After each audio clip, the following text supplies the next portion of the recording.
Hi, welcome to the Roofless Dog and Pony Show episode 8. We're running a little late today. My name is Julio and I am the Dream Alchemist at Roofless Painters, and I'm going to be the host of this presentation.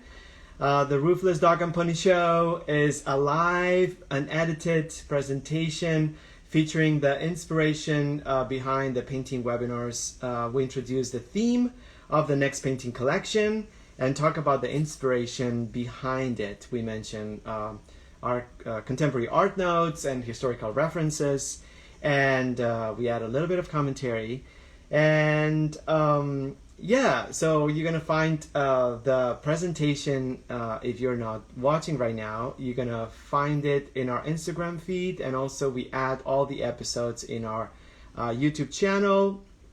And we'll present a few slides, and then we will just give you the theme, the premise, the assignment of the painting webinar. So I'm gonna keep it this time super short. We're getting better at doing this, and so we'll try to concentrate the presentation right now. So before I share any of the slides, we just wanted to say that the painting webinar will be titled Mailboxes, and we're doing this because as you know, the US Postal Service is under attack right now, and we have been thinking about doing something. And we think that painting our mailboxes could be a good idea. I don't know how that's going to contribute to the resolution of this horrible attack, but maybe it's just going to bring some kind of energy or bring awareness to the fact that the U.S. Postal Office is one of the oldest government institutions, although it's run privately. There was a very terrifying LA Times editorial last week, and the headline was the U.S. Postal Service attacking the U.S. Postal Service before an election is something a terrorist would do. So it's pretty serious. We've done some research about the Postal Service. It started in the 1700s in U.S. And it was established by the Second Continental Congress, and it has been a respected organization with none other than Benjamin Franklin as its first postmaster general. The current postmaster general, we don't want to talk about that, but yeah. So it's important to know that the Postal Service depends entirely and completely from postage revenue to run. No tax money goes to the Postal Service. So that's something that some people don't know about, and they think that that's the reason why they should be defunded or privatized. So there's been a lot of hostility towards the Postal Service, and a lot of journalists, I would say journalists, they say that the origin of the current massive hostility, it's because Jeff Bezos, who is the richest man alive, owns the Washington Post. And the Washington Post wrote certain bad things about the current administration. So because of that, and we know how that goes, the current administration is they're working on making sure that the Postal Service ceases to exist, because Amazon has a contract with the Postal Service, and it's a win-win situation for both the private company and also for the Postal Service. But anyhow, so this is getting very political, but at the same time, because of the COVID-19, we also found out that 40,000 employees of the Postal Service have been quarantined, 6,000 have tested positive, and more than 60 people as working for the U.S. Post Office have died. So in addition to that, the loss of revenue, because a lot of people now are not sending mail as much, and so there's been a decline, and because they don't get any tax money, so that's why it's in trouble. And also very interesting, the founders put in the United States Constitution a clause which requires Congress to establish post offices and postal roads. The Post Service is protected by the Constitution to be a universal provider of mail service to the country. So this is a universal service, probably the only universal free, not free obviously because we pay for it, but universal service that we have, and it has a 91% favorability rating among anyone you ask.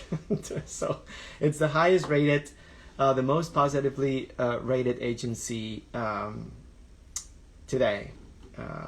So it's a public service and not a for-profit corporation. That's also important. So let me just, it was not easy to find images, things, but the first thing I did was find mailboxes around the world that were interesting for many reasons. This is in Barcelona, and it's not by Gaudi, but it was by Catalan architect Domènec.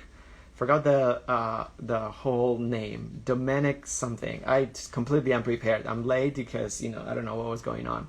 But yeah, so architects have been taking care of mailboxes in their designs for as long as there have been buildings. It's a completely disregarded and a feature in a house, but that's the reason why we want to bring some attention to it. It's hard to find paintings that have mailboxes in them, mostly because the mailboxes started in Europe in also around that time, I think a little bit earlier than the 1700s.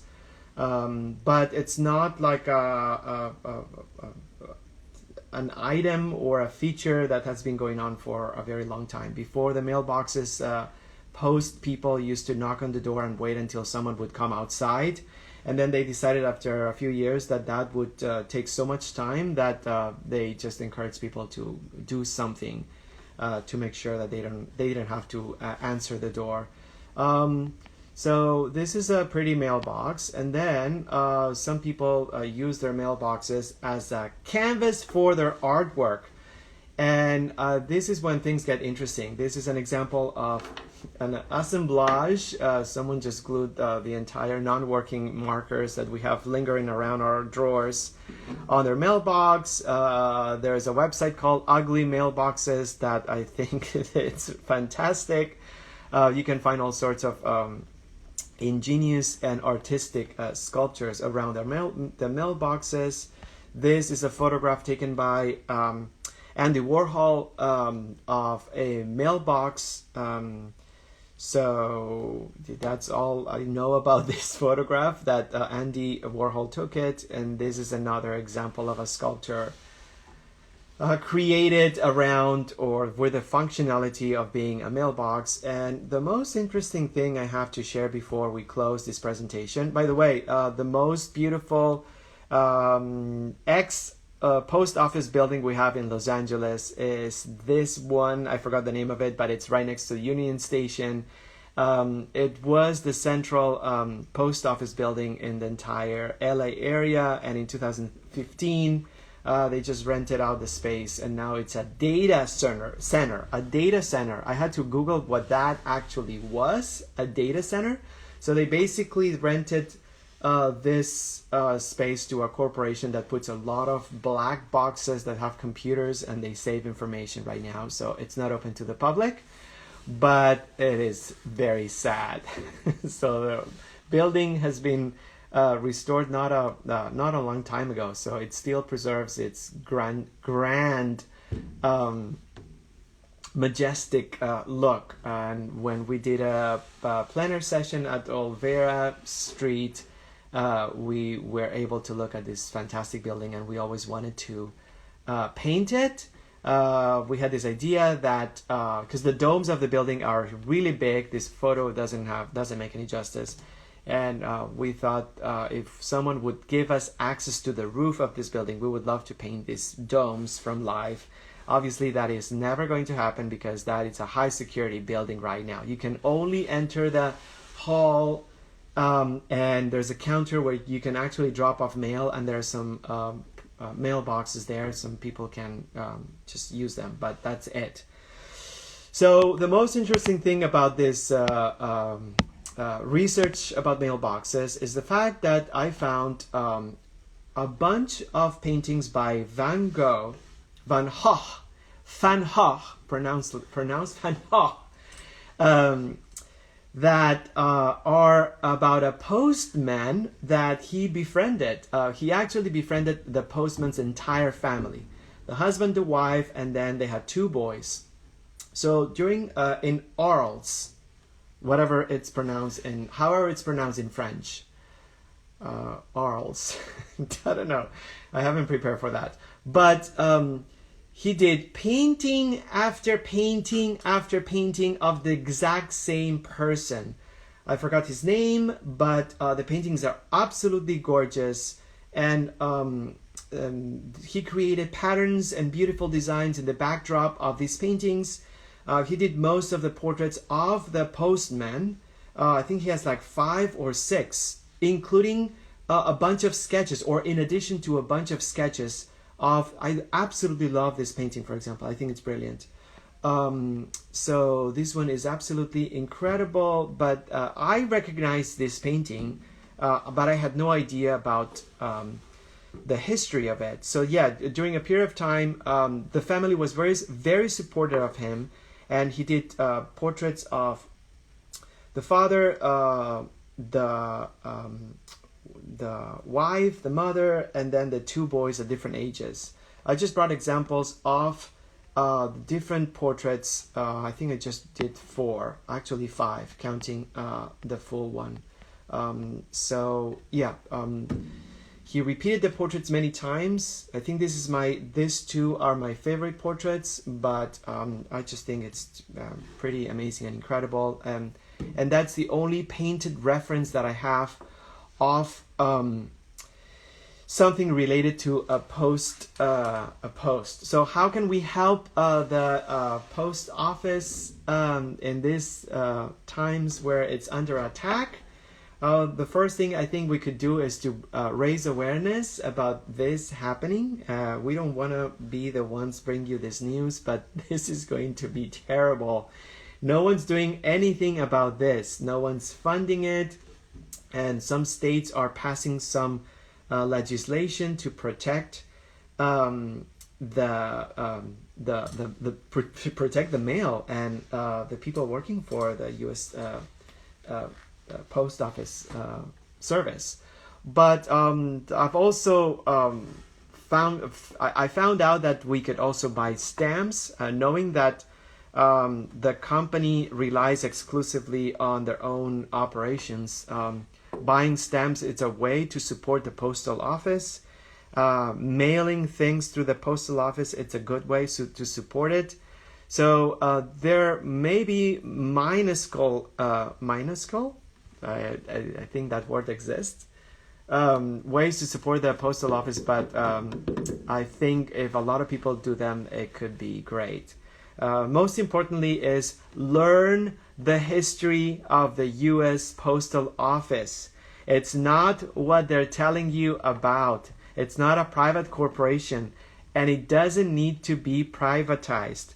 This institution is not there to make money.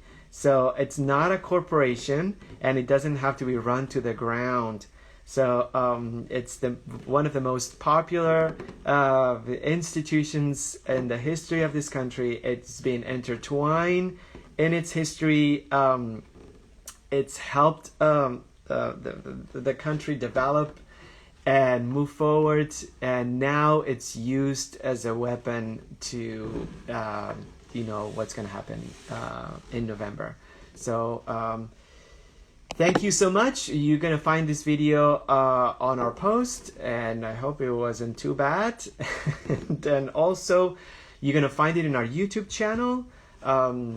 So you can watch it anytime there. And the most important thing is that we're going to do this tomorrow, live, Friday, August 14th, 2020. It's going to be live, but you can also register if you want to watch it later. Any experience with painting is welcome, and it's only $20. You can register online, rooflesspainters.com/webinar, and we give you a shared folder. We give you a bonus session next week so we can discuss more things about it. We give you the recap notes that are fascinating and contain a lot of very useful information. So it's not just the webinar, it's a lot more. No one offers, I'm going to say something very Trumpian. No one offers this. Someone say this is the best webinar in the entire world. So thank you again. And I don't know how long this was, but yeah, episode 8. Mailboxes, Roofless Dog and Pony Show, and it's getting better. So thank you guys for your support. Join us. Let's paint our mailboxes tomorrow and talk everyone's ear off about the history and the importance of the U.S. Postal Service. Bye.